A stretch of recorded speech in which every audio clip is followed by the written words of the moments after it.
For the Beaver Radio Network, I'm Brian Schultz. BSU men's hockey team has senior weekend this weekend. We'll host Minnesota State Mankato, joined by senior goalie Andrew Walsh.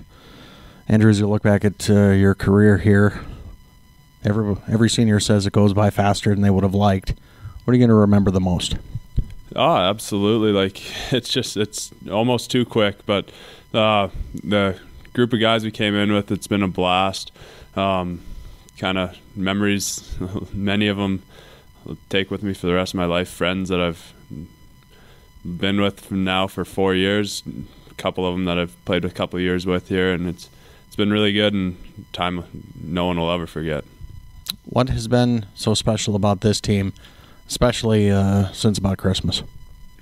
It's kind of special. It's hard to explain exactly what's kind of clicked. Earlier in the year, it was something that we felt like we were really close to every game.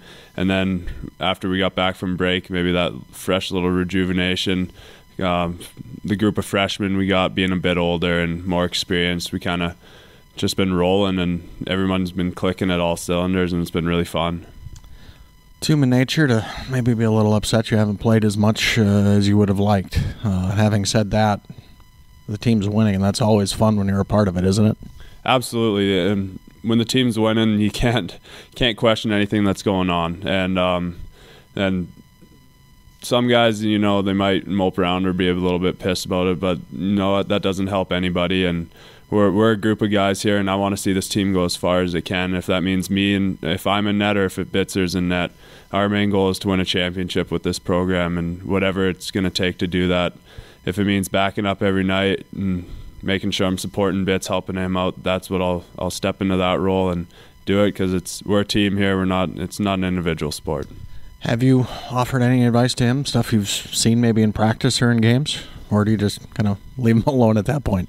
Absolutely. Like we talk throughout practices kind of every day with, hey, how's it going today? What do you, something maybe struggling with or seeing it, or for example, going into Fair State last weekend, the hostile environment that last year we went in there not knowing exactly what to expect, and this year going in there with a bit of an experience, hey, watch for these type of things, you might see this.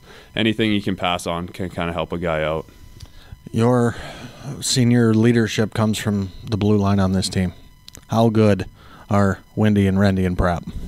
Absolutely. It's fun. That's part of our class. You get to see those guys grow throughout their 4 years, especially.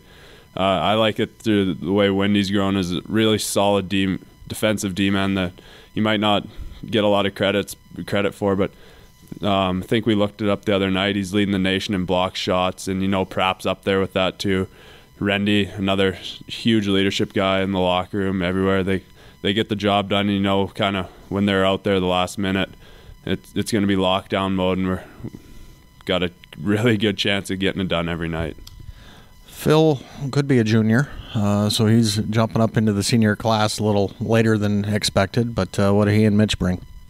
Kind of fourth line guys, role player guys. They wear their heart on their sleeve every night, and whether it's just a chip puck at a blue line, they're going to do everything in their power to make the right play at the right time and just be those guys for us. Too bad for the rest of the guys that Phil's choosing to graduate this year, but he'd be an asset for them. But he's done his degree and ready to move on to the next stage, and they've been huge role players for us, and that's what we needed them to do. Enjoy the rest of the run. Hopefully it's a long one. Yeah, hopefully we have a few more interviews here.